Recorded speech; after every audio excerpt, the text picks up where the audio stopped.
Admittedly, this is an unpopular opinion. I genuinely like Risen 2 Dark Waters. Objectively, this game has a plethora of gameplay design flaws. Its graphics can be polarizing, with the over-the-top writing and voice work hit or miss, and even with a collection of bugs to boot. Before even deciding to put this together, I made a guide on how to even get the game to run correctly because it's such a hassle on modern hardware. Regardless of how hard the game had swayed from its source material presented in the first Risen, I still managed to come out at its end with high appreciation.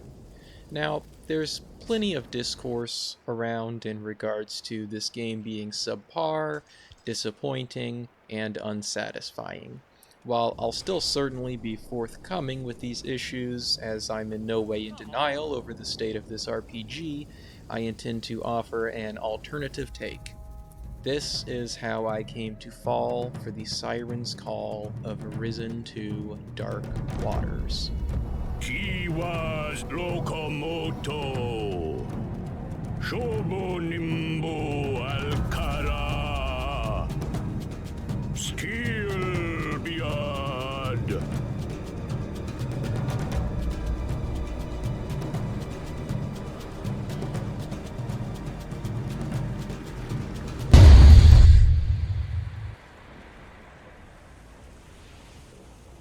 I initially bought the entire Risen series towards the end of the 2015 summer as a personal birthday present for myself. Of course, being interested specifically in pirates, I skipped playing the first and headed straight for Risen 2. I played it for maybe an hour and I didn't manage to really get it before becoming unfocused and dropping the game entirely. Several years passed and I decided to dust it off and give it a fair chance. I picked it up during the summer months of 2021 and fell head over heels in love. In fact, I spent so much time dedicated to combing every beach, digging up every treasure, and completing every quest that my friends had noticed and began referring to my habits as a quote-unquote pirate summer. This initially started as a referential in-joke, a sort of reoccurring personal holiday, but has seemingly morphed into a life-altering experience considering now the bulk of my free time is spent cultivating knowledge about similarly themed games and making these sorts of videos. Largely, this is to the fault of Risen 2 Dark Waters. Despite being a deeply flawed game, it really did capture my attention. While returning to the game for another playthrough, as well as finishing up the last of its achievements to maintain 100% completion, I felt that I, of course, need to explain what exactly about this less than perfect video game makes me feel so incredibly enticed. Especially more so, even considering my enjoyment of the title is a relatively unpopular opinion when held up toward a general community of game players, and even to fans of the series as a whole. Largely, I will not be using this platform to make constant comparisons between this title and its predecessor, as much as mostly taking a look at this game for what it is and how it stands as an individual.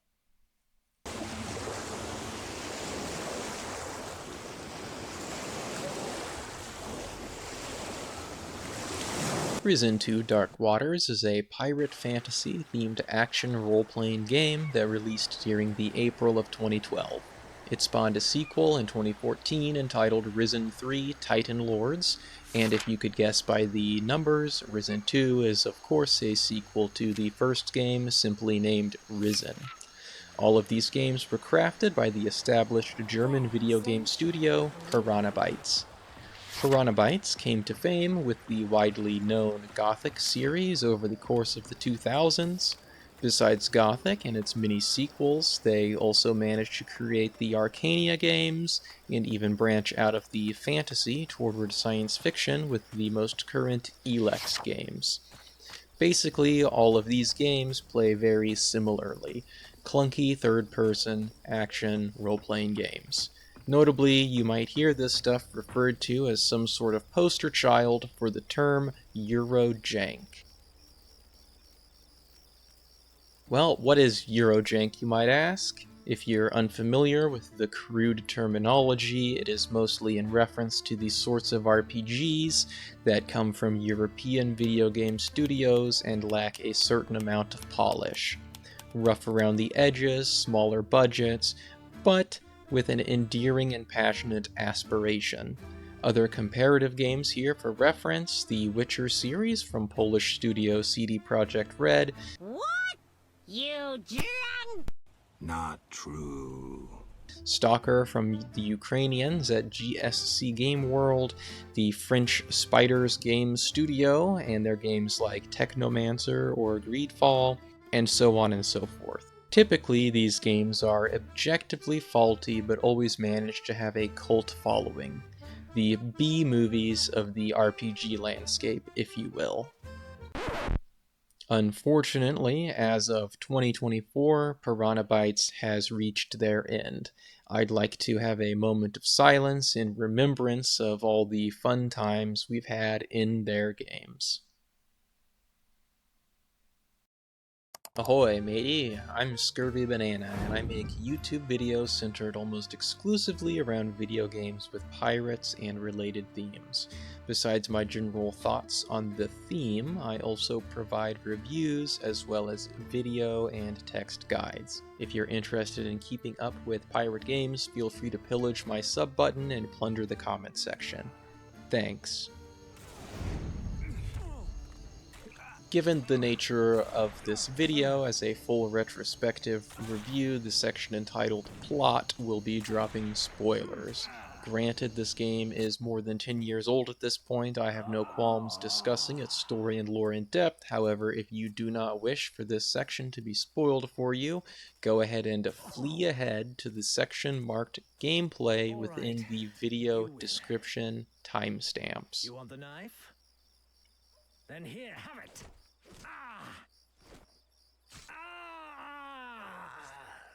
Thanks.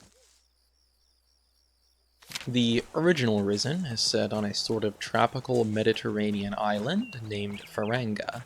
Its main plot centers around defeating some titans.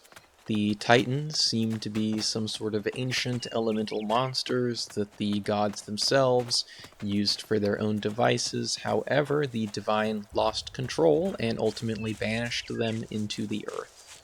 Now, over time, the hubris of man turned away from the divine, and then suddenly, without the light of heavenly beings, the internal imprisonment of the Titans waned, and they had returned. Of course, the culmination of Risen 1 ends with the defeat of one of these monstrosities. Dark Waters, on the other hand, begins, and you are immediately shown that two warring titans have managed to turn nearly all of Faranga into an uninhabitable hellscape. The only civilization left there manages to be the Inquisition and their magically guarded Crystal Fortress. The end goal of the game from this point takes place battling against an ocean titan named Mara. The nameless hero awakes as some sort of Inquisition officer and oversees Mara's Kraken take down a ship out in the bay. While combing the beach for survivors, the only living seems to be the pirate lass Patty. She is Captain Steelbeard's daughter.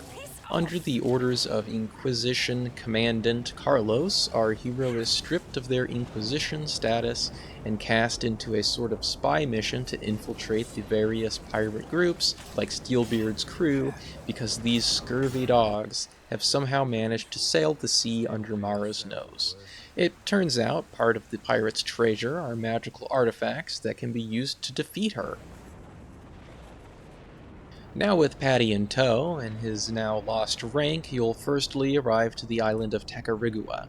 It's got a small Inquisitor settlement, a plantation, and of course a place for pirates. That's where Patty will reunite with her father, Captain Gregorius Emmanuel Steelbeard. After a short proof of character, Mr. Hero joins up with the crew and sets off to the Sword Coast due to Steelbeard's reveal that a certain Mr. Crow Mr. Crow! has the Titan Harpoon artifact. On the Sword Coast, you'll be tasked between choosing one of two factions, officially rejoining the Inquisition to enable a more firearm-geared playthrough, or bonding with the Shaganumbi tribe to become a voodoo practitioner. Either way, the end result is a big old battle with Captain Crow before Mara strikes with vengeance, ending the life of Captain Steelbeard. Nameless Hero and Patty remain at odds with the Inquisition's corrupt bureaucracy and settle for crafting a ragtag crew to steal one of their boats. From this point, the game is more open world, sort of. You can pick and choose which order to continue the wild goose chase, while also having more opportunities to backtrack and recover new crewmates, etc. Stopping by Antigua, first, you'll be met with the town leader Admiral Alvarez and his embargo, in which case you find ways to sneak Captain Slane a ship's worth of resupply before he himself tricks you into getting marooned on a gnome-filled Isle of Thieves. With the help of a grotesque gnome named Jafar, you manage to build a raft which enables you to regain standing within civilization and ultimately run a sword through that backstabbing posh Captain Slane. Journey sport, here's a little present from Mara.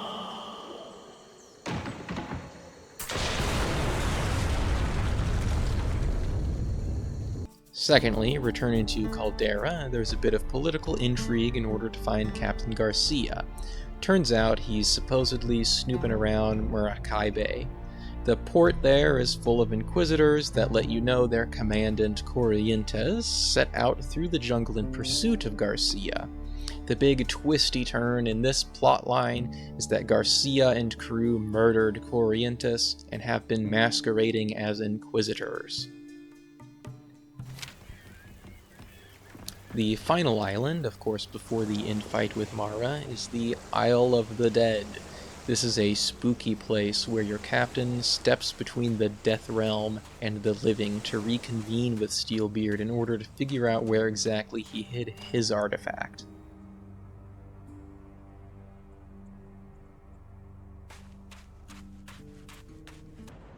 After setting off to the Water Temple, you'll have to fight off the Kraken and then of course run a blade through Mara's chest. The end. Besides the main quest, there are of course a menagerie of side quests. The cool thing with these is that they all feel very handcrafted and produce a lot of world building, as well as storytelling, aid toward whichever area you journey through, or as a reflection of the main quest.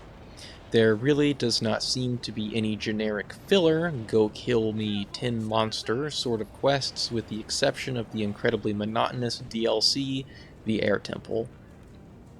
Without that exception, the pacing and story feel great. There are a few plot holes to nitpick. Why did I get kicked from the Inquisition only to immediately join it again? But overall, if you don't overthink, the story remains pretty decent, with its biggest downside only being there isn't more of it in certain aspects. The lacking aspects, I would say, is that not only per story, but also gameplay related, factions and companions. The factions and their associated gameplay really come on as a sort of afterthought, and the BioWare-inspired buddy system seems to lack individual quests per crewmates. I imagine this ended up being cut content, considering Patty still had a side quest that was set up in the main game and only comes to fruition in her DLC, and also Jafar as an entire character is really set to find his Ari Kolki, but as a minor epilogue after defeating Mara only then concludes that something you've had all along was what he had actually needed. Overall, the story and atmosphere are definitely the strongest point in this game as a whole. I really enjoyed navigating through each and every island, even if the jungles reused many assets. The bigger point of contention with most people is the gameplay. You know, exactly how we navigate through the jungle.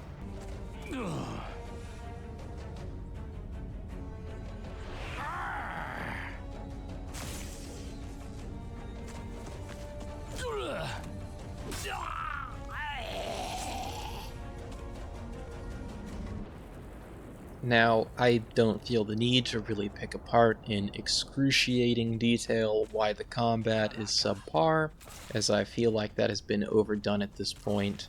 I will say it should be pretty obvious if you're paying attention to the gameplay footage in the background that it's clunky, it's awkward, and it is exploitable.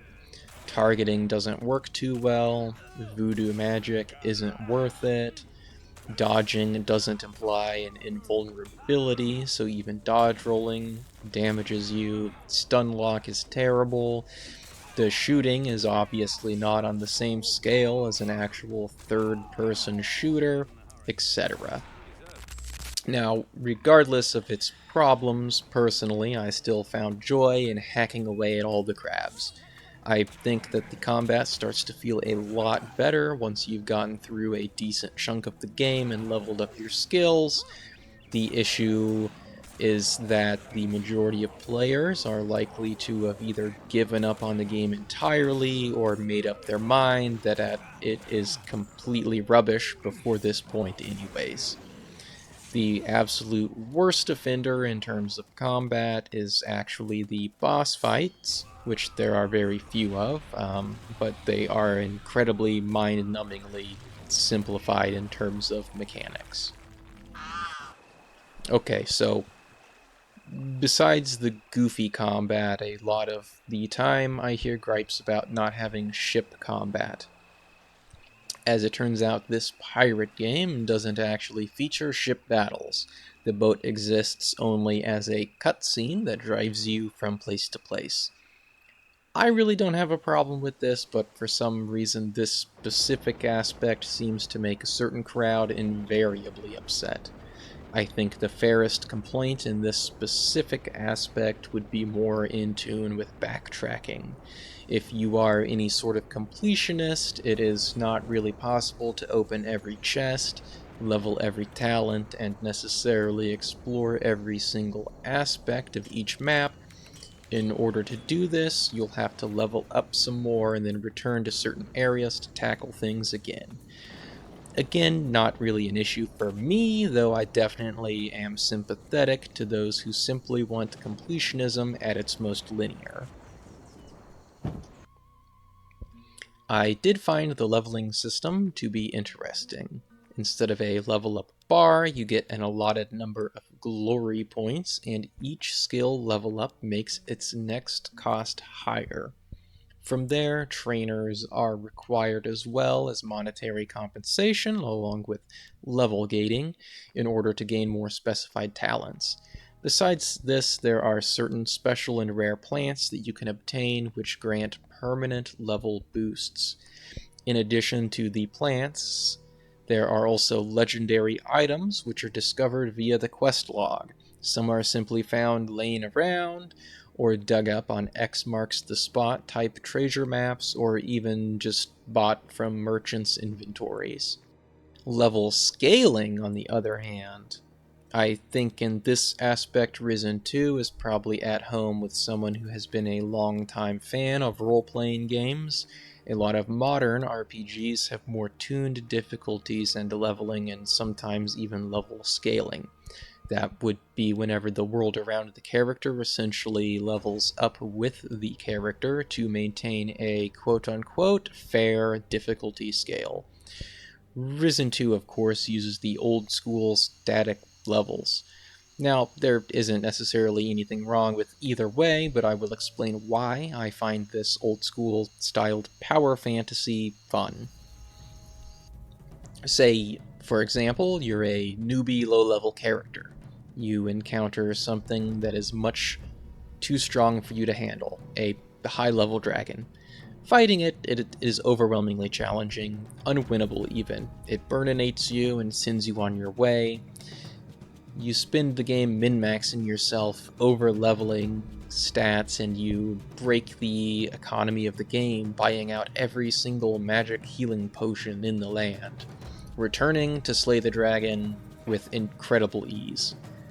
This over-the-top and potentially broken power fantasy style progression is so simply dumb, so petty, and so satisfyingly human, and sometimes I really enjoy it. The negative of this, of course, is that at the beginning the game is too hard, and then by the end of the game it comes across as way too easy. Then let's get ourselves settled. Occasionally, you'll be prompted to compete in some sort of mini-games. I tend to like these. I think they help break up content that might come across stale after repetition. A few different ones are featured here, usually tied to different quest steps. One is a drinking game. Several bottles sit on a table in front of you and you must click on them. The catch being that each successful bottle drank blurs the screen and disables steady mouse control. Another is a shooting gallery of sorts. Various items will get thrown across the screen and you've got to blast them. Besides this, sometimes you'll need to use a thieving monkey to sneak through buildings in order to steal. There's also encounterable quick-time events. Now these QTEs aren't very substantial and are almost exclusively jump scare-like traps that will cheaply end the nameless hero's life.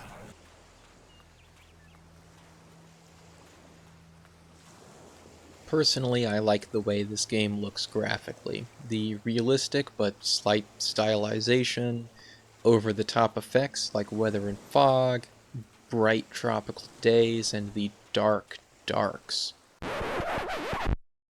I would be remiss if I didn't mention that comparatively for its time, it seems slightly dated.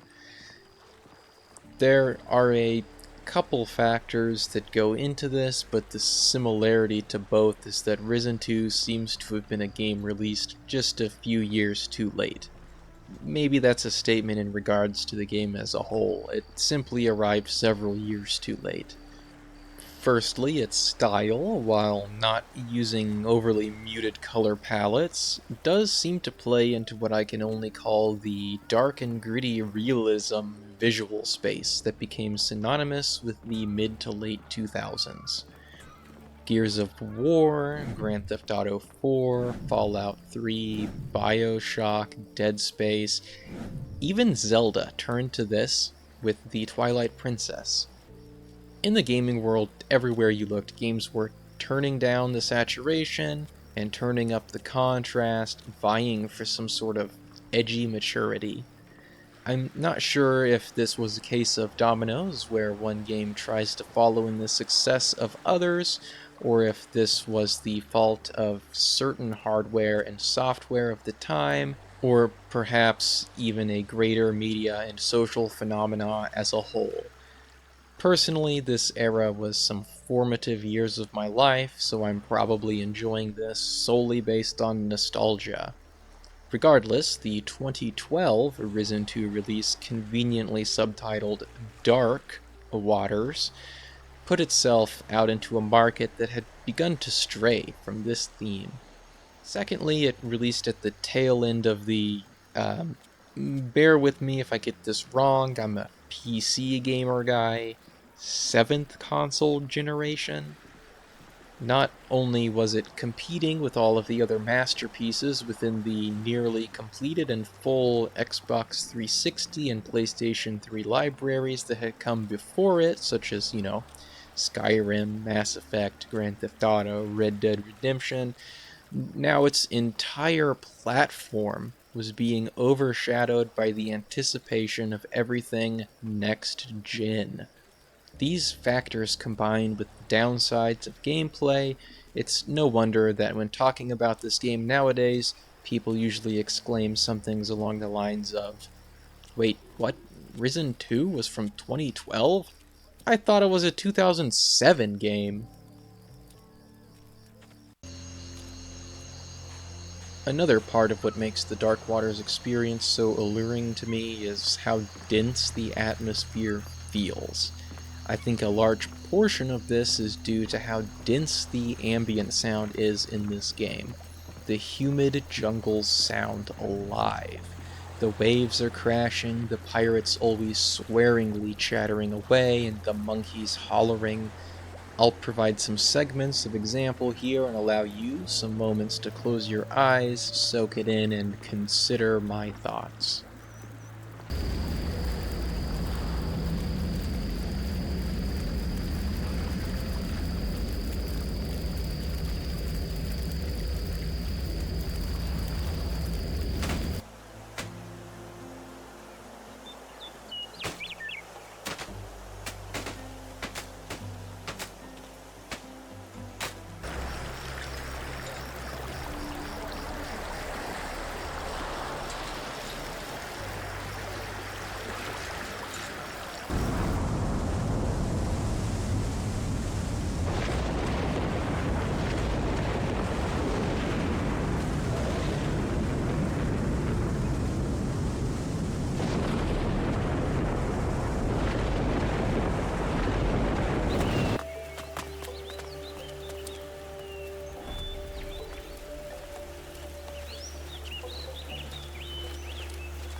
What?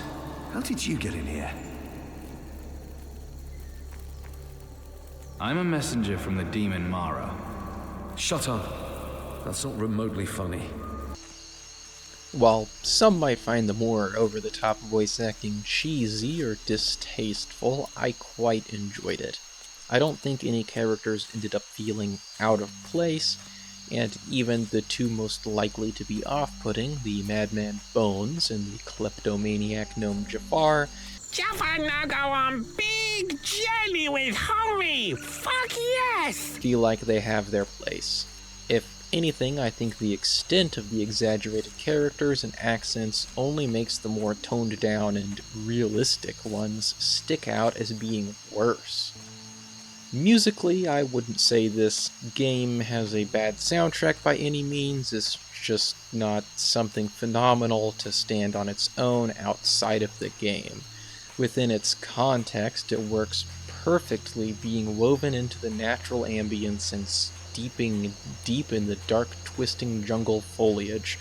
However, I don't think this is one that I could see myself really listening to outside of the game. Largely, all of the tracks blend together, which is great as part of the backing sounds. On the other hand, that ultimately means no pieces end up being catchy enough to stand out by themselves, to be remembered or listened to on their own.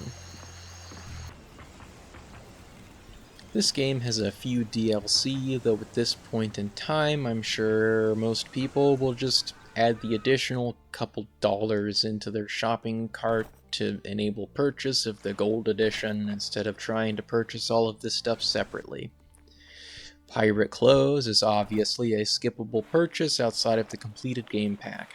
Clearly an attempt into the microtransaction market.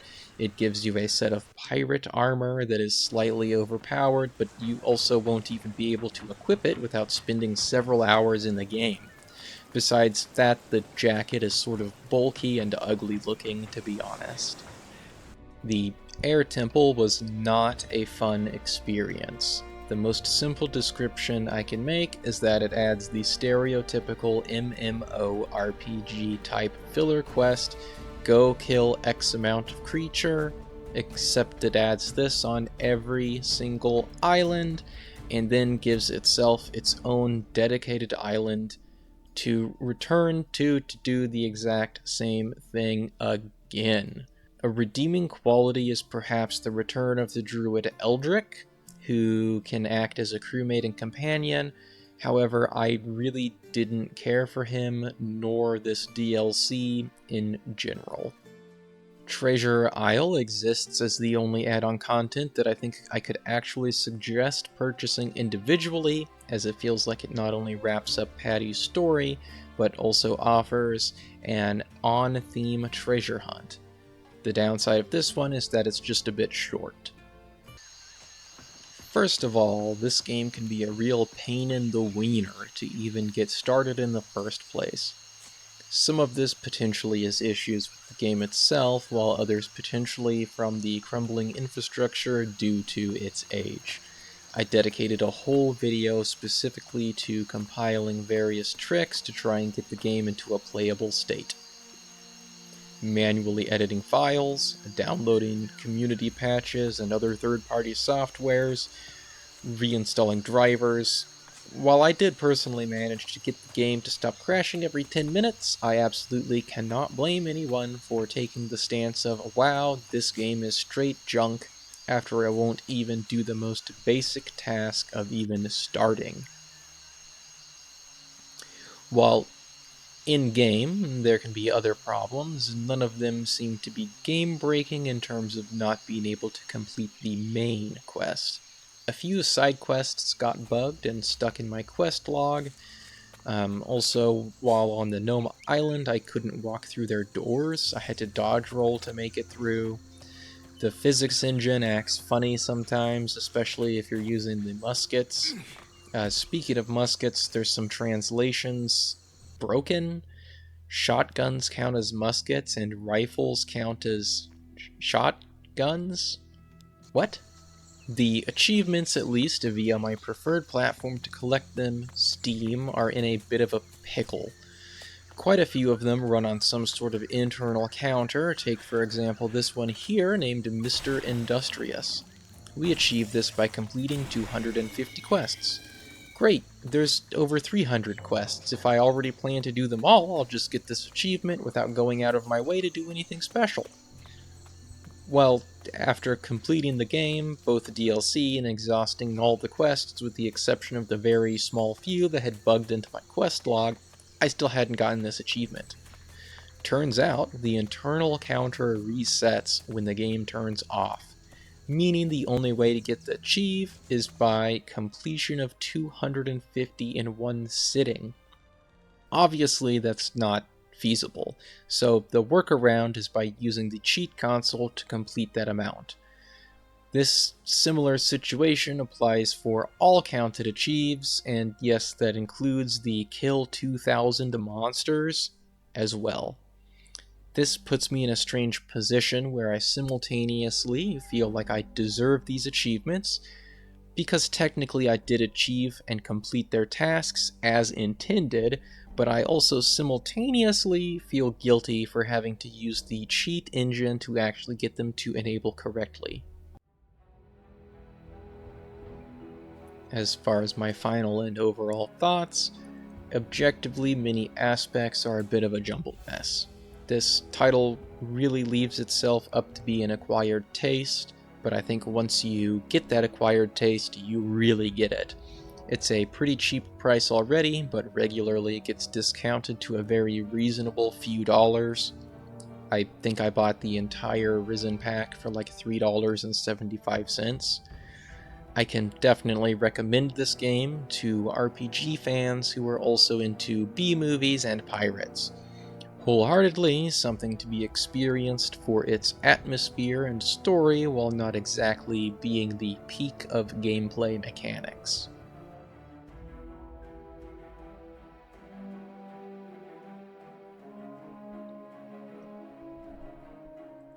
Hidden monkey fact. My favorite part of this game is actually the monkey calls lurking within the ambient sound. The whole premise of this video was just an excuse to end up here. I like to listen out for the sounds and try to figure out which primate they came from. I'm pretty sure I at least hear capuchin monkeys as well as various gibbons.